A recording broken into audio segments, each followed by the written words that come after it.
Hi, it's Sally-Shakti, your visionary writing guide, and welcome to Tarot and Astrology for Visionary Writers from Monday, the 31st of July to Sunday, the 6th of August, 2023.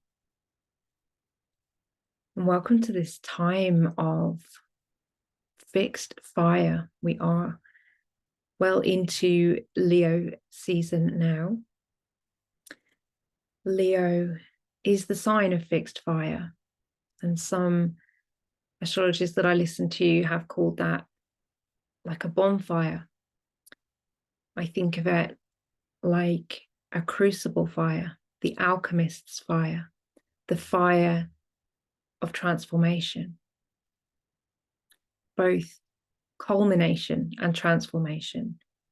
Here in the Northern Hemisphere, we are entering into the season of Lammas. And although true astrological Lammas is not until next week, when we also have the 8-8 Lion's Gate,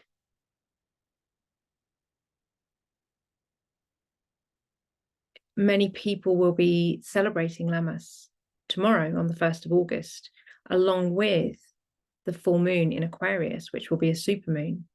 And it's a powerful time. This opposition between Leo and Aquarius that we have in the points of the year, the opposition between Lammas in the Northern Hemisphere and Imbolc in the Southern Hemisphere. As I've been mentioning in many of these weekly videos since the summer solstice, we are at the harvest time. The solstice was really the peak, the culmination of what we have been co-creating in this year, in this cycle, as the energies have come to their fruition and maturation. Entering into Lammas is about the harvesting of those crops.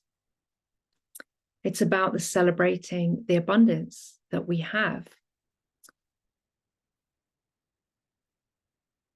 And if, like me, you've had a challenging year this year and perhaps been finding it difficult to manifest the things that, for myself, I thought I wanted or needed or have been trying to make happen for not only this cycle, but many cycles, and seeing in my own life those things on the surface, perhaps at least, still not looking like they're coming to fruition, it might feel difficult to celebrate the abundance of our harvest. And yet we can look upon what we've created, and I hope find moments of clarity, moments of abundance, moments of pure joy and pleasure, moments where even perhaps the challenges have become deep medicine for transformation, although that may still be unfolding on the path of this cycle. For myself, I have been trying quite actively for the whole of this year, at least since January, to create stability in my home life. And in many ways, the harder I've been trying to do that, the less stability I have experienced. And we come to this point, the Lammas, the culmination, the harvest, and the Aquarius full moon.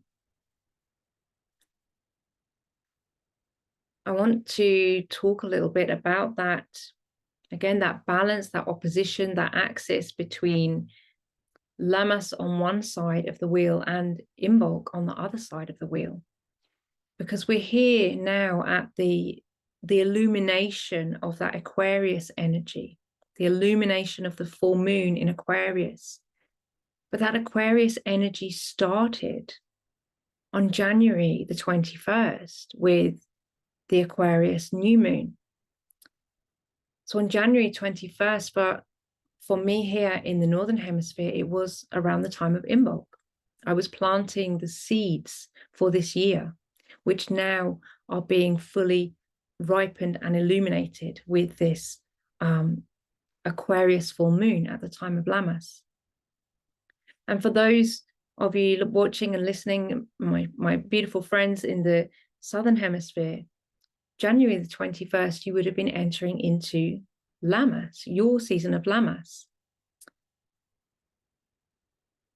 And what I want to say about this relationship, so we had the new moon in Aquarius on January 21st. We've got the full moon in Aquarius on the 1st of August. We've got this opposition in the cycle, this always ongoing cycle of the year as it moves, and we move through it and it moves through us, and we find those polarities on opposite sides of the planet as well as at opposite sides of the year.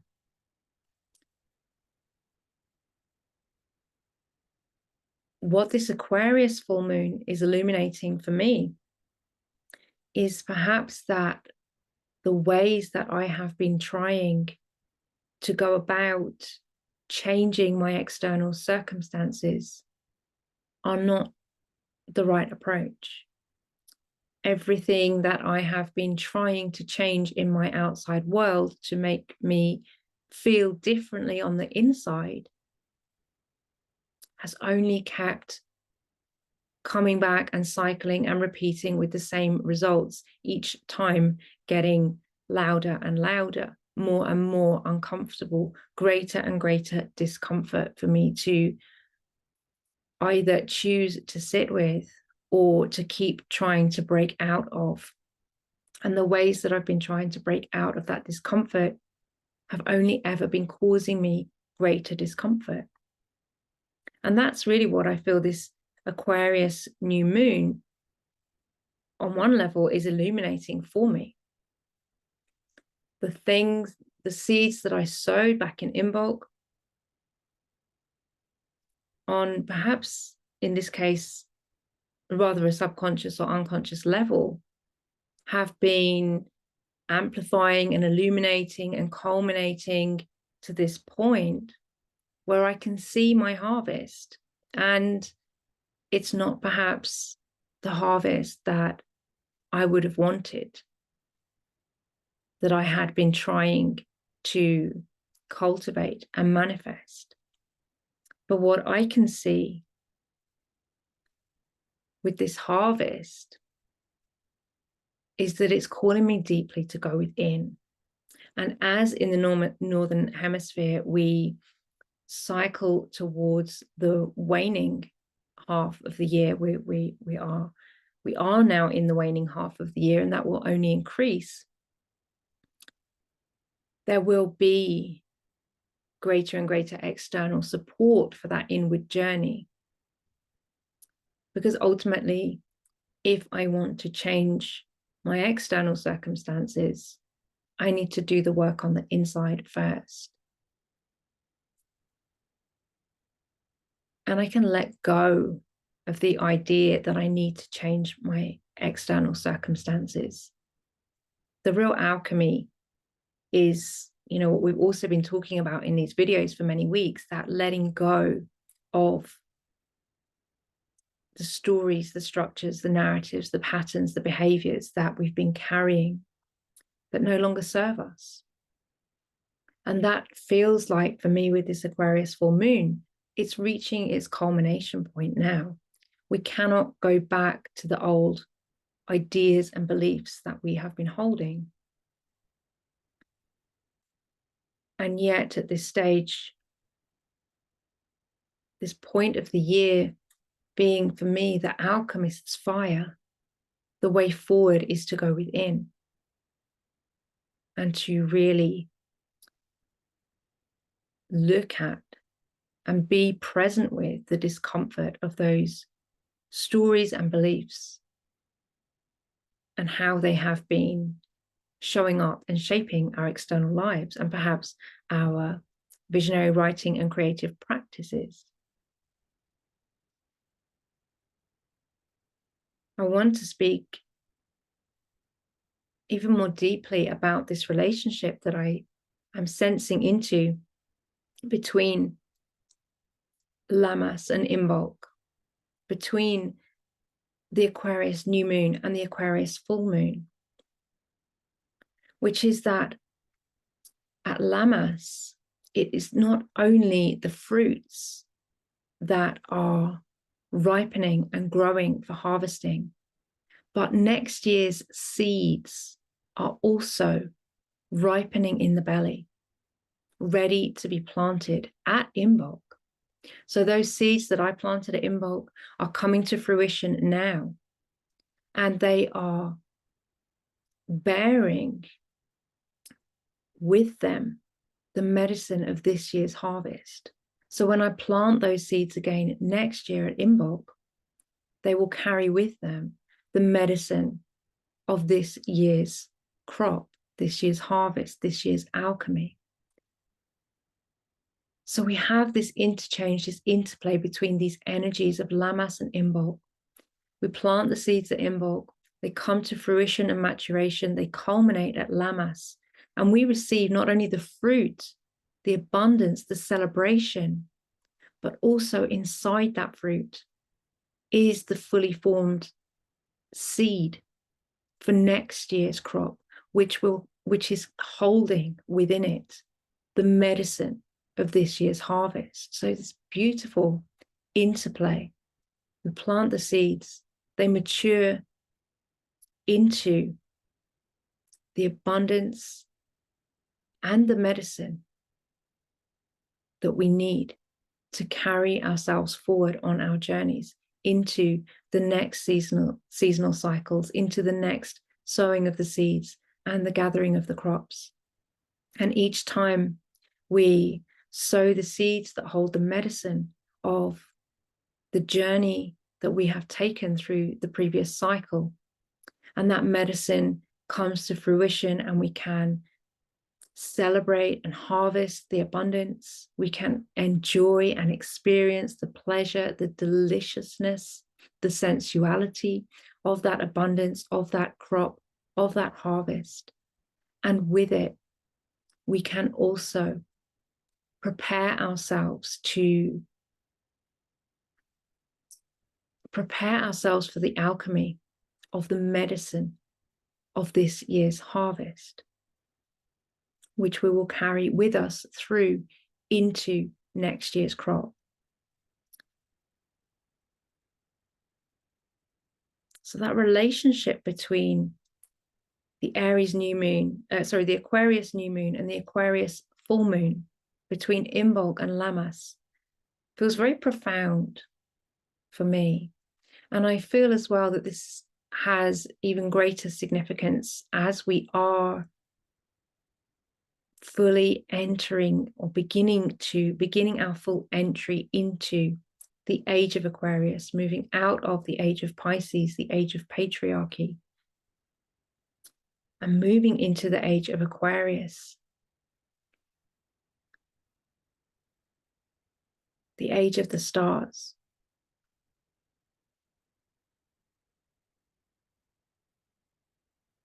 Because what we also have astrologically and energetically between now and the end of 2023 is we still have, for the next month or so at least, this tight square between Pluto in the late degrees of Capricorn and the moon's nodes in the late degrees of Aries and Libra, creating that tight square, those tight squares in the cardinal signs.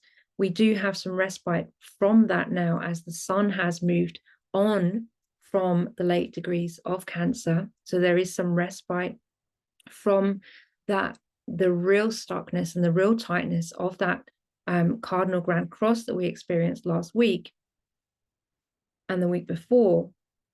Although if, like me, your natal sun is in that position, you can still be feeling it. Right through to the end of this year.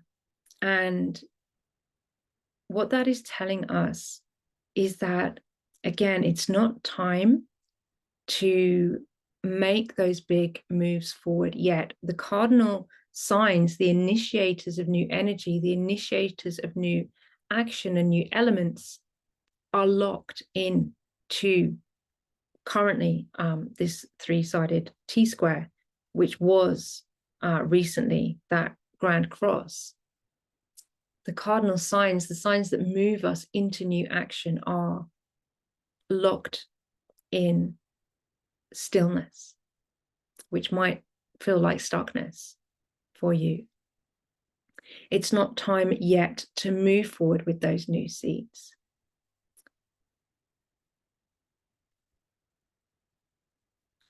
It's time to take them within.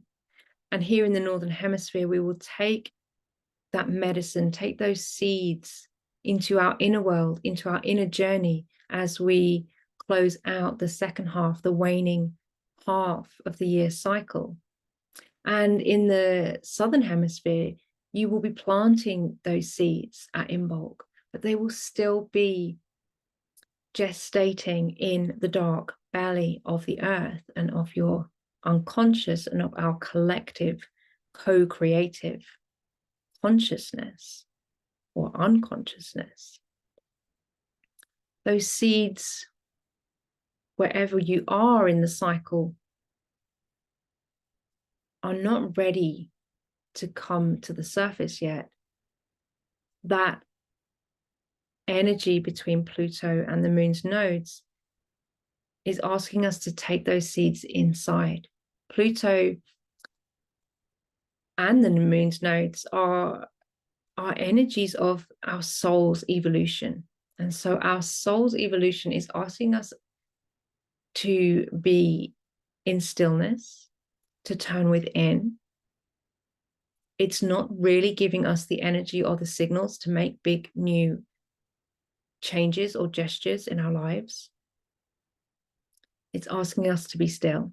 And again, this is where I would recommend your daily journaling practice as an invaluable support for that internal medicine that you are maybe receiving, and an invitation as well, I feel, in this time and in these times as we are moving into the age of Aquarius, to cultivate a deeper, stronger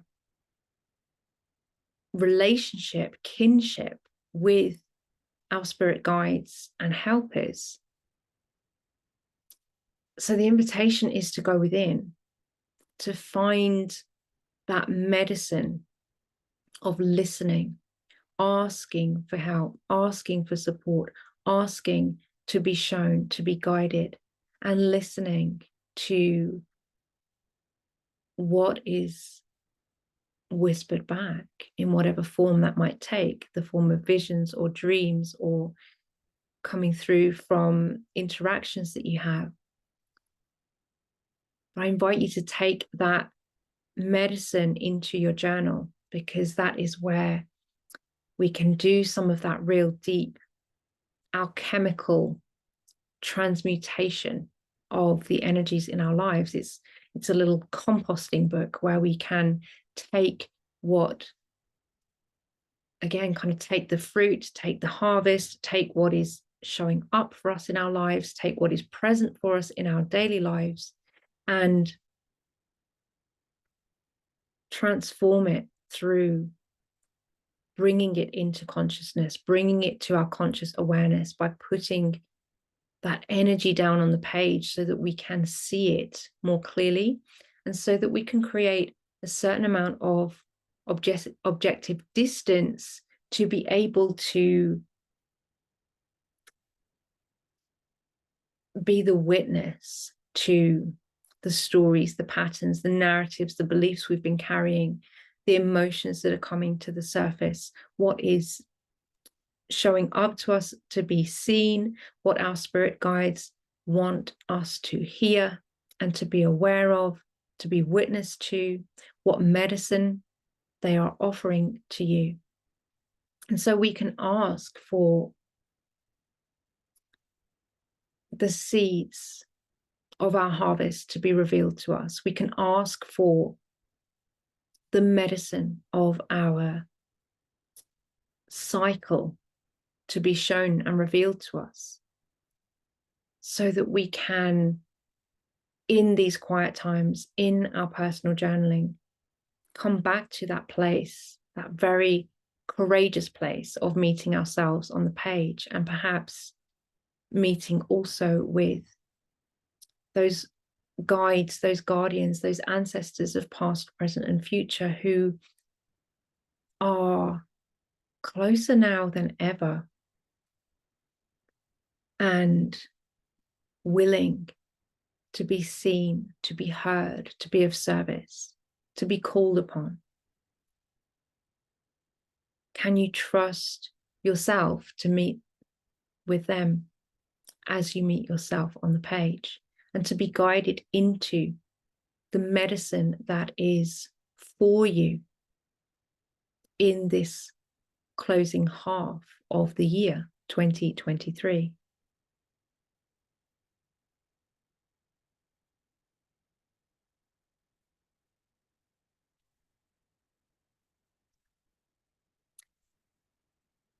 So some journaling questions that I could suggest for you would be, to begin with these inquiries, what is being illuminated in your harvest from this year? And what new seeds of medicine are emerging for next year's crop? You might already be aware of some new seeds of growth, some new beginnings beginning to show themselves beneath the surface of this year's current circumstances.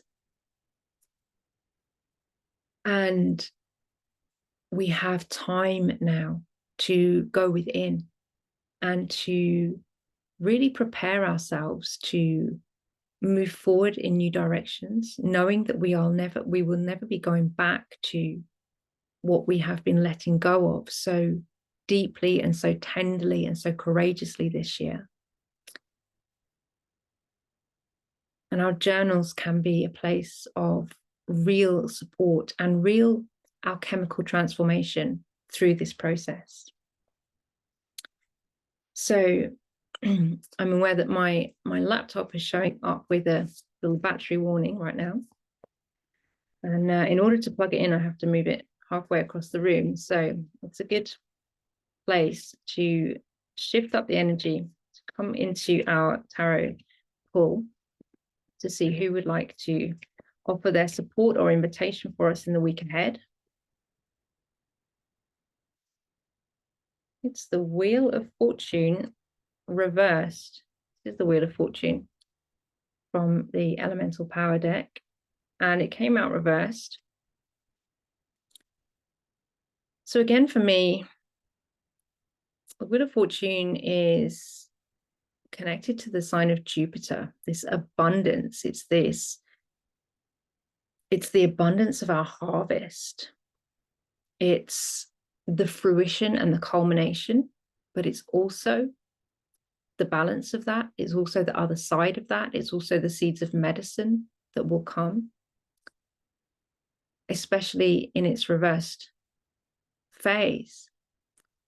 So I feel that this card, and it's in the major arcana, so it's telling us that this energy that you might be experiencing is moving through us in a way that is inviting our surrender, inviting us to surrender into the cycles of life, the abundance and the seeds of medicine, the crops, the harvests, the invitation to go within, because it's all part of the bounty of our experience of being in this incredible human body and living this incredible human experience. I haven't even begun to speak about our role as visionary writers and creatives and co-creators, participating in the reweaving of this world. That is what the path always is. And again, like on the wheel, like with the Wheel of Fortune, sometimes that path is more of an external path. Sometimes the path is an invitation into sharing our practice, our process with the world, sharing our creative energy with the world, and showing others what we have created and what we have found.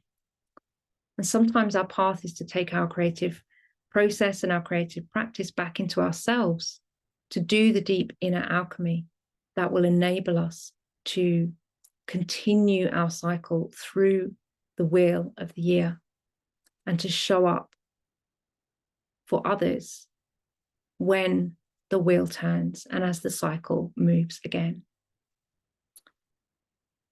So I'll leave it there for this week.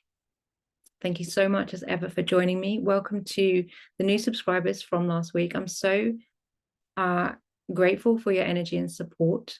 I'm hoping to get up to 200 subscribers by the end of this summer, by the end of August. I think we will. I really, really appreciate your energy and support. Thank you for the likes, the comments. Thank you for finding me on social media at Writing Thriving, and look forward to seeing you again soon. Take good care. Lots of love.